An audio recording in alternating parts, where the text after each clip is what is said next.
All right, welcome back to the One Bar and Lupagus show. I'm One Bar with Lupagus, and it is the day after the shellacking of the Viking Saints, and damn it, we're going to get our hands dirty and talk about it. Day after the debacle, damn near ruined Christmas for a lot of Vikings fans. Very, very bad performance, especially in the defensive side of the football. We'll dive into it. One Bar, I hope you got everything you wanted for Christmas. Did you? I did, and more. It was a lovely Christmas. Wow, it's really nice. You should make a movie about it. I'm actually working on a script. Wow, it's great. Yeah, you picked out for a few scenes, but let's get into this. Final score 52-33.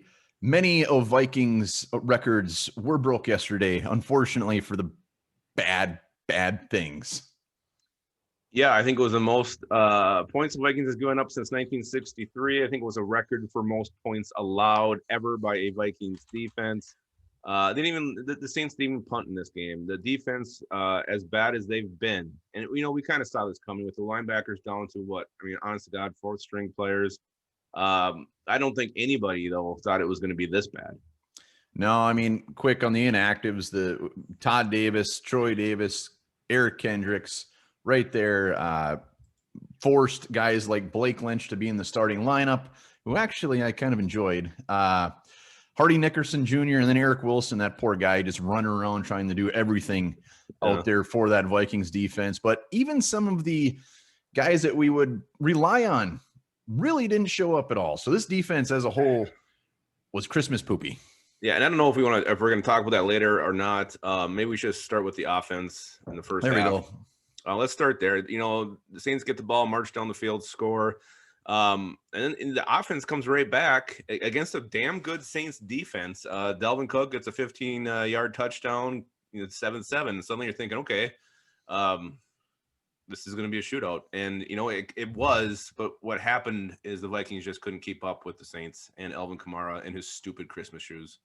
Yeah, and just offensively, Kirk Cousins had a fairly decent game. Dalvin Cook, it does look like maybe they're putting the brakes on him a little bit, only 15 carries, which was pretty surprising. I mean, that's like half what he usually gets, even though it was a blowout. This was a close game till the third quarter.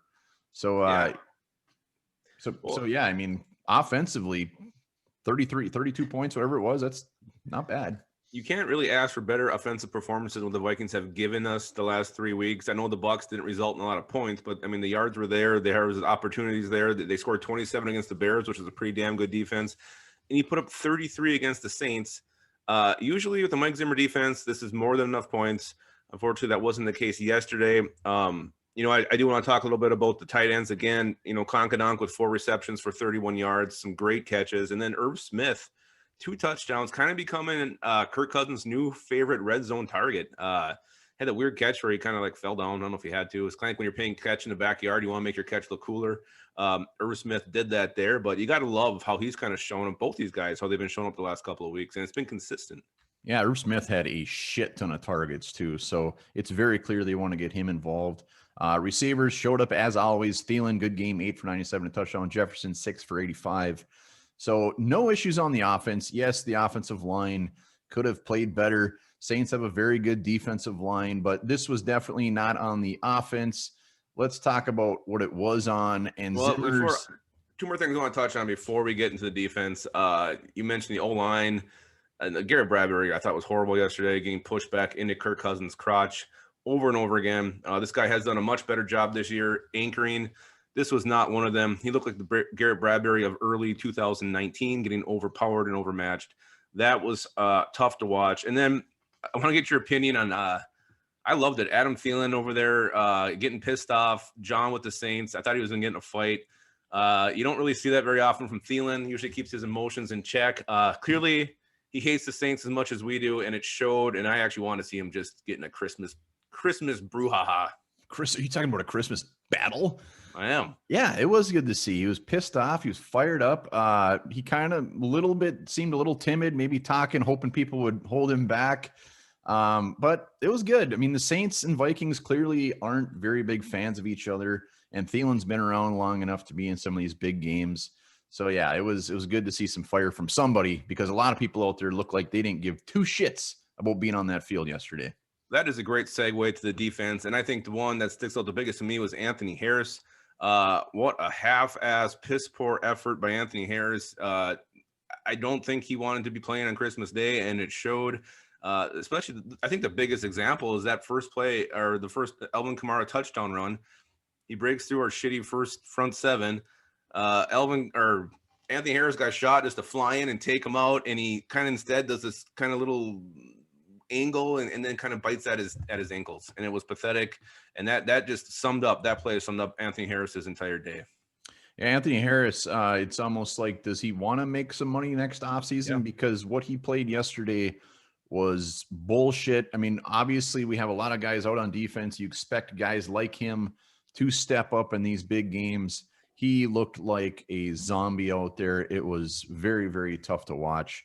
It would be one thing if some of these guys were out there throwing their body on the lines, trying to do anything and everything to stop these guys, but it wasn't. It was tough to watch. It was brutal. And Mike Zimmer, after the game, quoted, "This is the worst defense he's ever had." That was not very Christmassy. It's true. It's true. And it starts with, of course it's true. She's stating the obvious. Well, it's the injuries up front, the injuries to the linebacking core. And then you get piss poor effort from guys like Anthony Harris. Harrison Smith didn't have a good game, but I wouldn't put that on lack of effort. He seemed to be flying around. I thought Jeff Gladney played horrible. He could not tackle anybody yesterday. Again, there wasn't a lack of effort on his part. Just he just kept slipping off every guy, and his coverage wasn't great. But was it me, or did the Saints just not throw it toward Cam Dancer yesterday? Yeah. I mean, it seemed like they were just targeting Gladney and Harrison Hand, and they just did not sniff out 27 very often. No, and Drew Brees really didn't have that great of a game. 2 picks, should have been about 4 picks if Eric Wilson knew how to catch the ball. But I'll give Eric Wilson a pass because he was playing his ass off out there. But Drew Brees, 19 from 26, 311. I don't think they gave a shit if they could pass the ball or not, because they knew they could run all over this Vikings team, which they did. They did, and there was no real pass rush on Brees. Clean pockets, plenty of time. I don't even know if we hit him. I don't remember. I did get into the Christmas wine a little bit, but I don't remember them hitting Drew Brees at all. No, no, and I don't think they did. And it would have been a perfect game for DJ Wanham. He got his start to step up, do something, and they just it just didn't happen. It was one of the toughest games ever as a Vikings fan to watch defensively, because the Saints were just, I mean, they're Kamara averaging 7 yards a carry, Latavius Murray averaging 6 yards a carry. They were just toying with us. It was tough. No, and they loved it. I mean, Sean Payton, that smug asshole mouth, damn well he was going to give Kamara every chance to get that 6 touchdowns. He would have gone for 7. He would have gone for 60 if he had a chance. Screw him. And then they're dancing when Jefferson gets hurt. I mean, one thing this game did for me was make me hate the Saints even more. Yeah, it didn't help at all. That was pretty Bush League dancing when he was hurt. I mean, give me a break. And then Peyton after the game doing the gritty in the locker room. I got nothing. My hatred towards the Saints is very well known and is very, very alive. I will be rooting for them to lose severely in the first round of the playoffs, which they probably will. So is what it is. I want Cousin Eddie to go to Sean Payton's house, wrap him up in a bow, and bring him on the Wimbar and Lepica show. Oh, God. Just kind of scoots in here. Just pants him immediately. Not even say anything else. Sure. Absolutely. Point at that little button.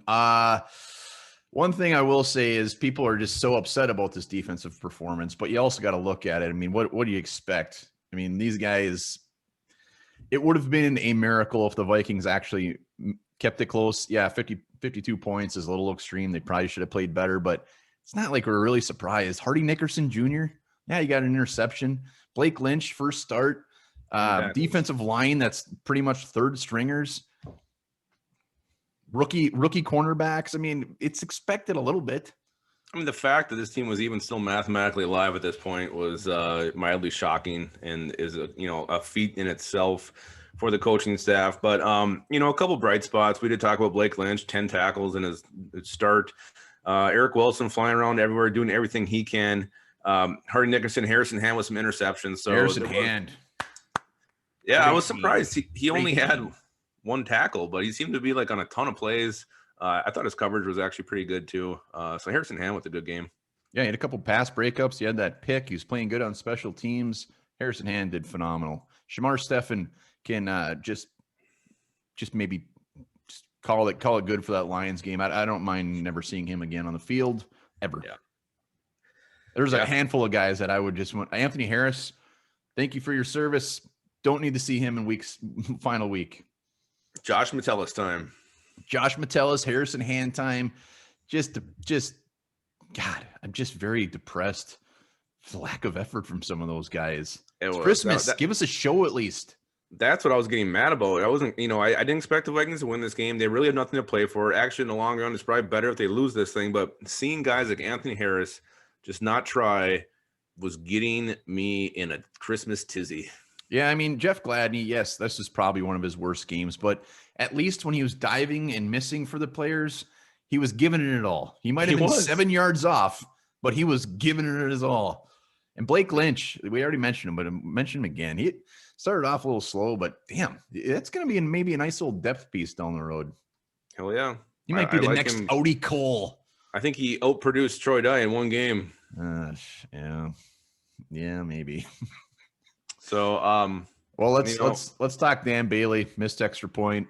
Not that surprising at this point. Do you just roll Taylor Bertolette out there next week and just see what you got in them? You could give him an audition. You're going to be in the market for a kicker. You might as well find out if the guy you have on your roster is even worth keeping. Nothing else you need to see from Dan Bailey at this point. So I wouldn't be that upset if they roll with Taylor Bertolette next week just to try something else. It will be very interesting to see what they do in the final week. If they get some of these guys out there that we haven't seen, the Oli Udos of the bunch, the Josh Metelluses of the bunch. I hope they go that route.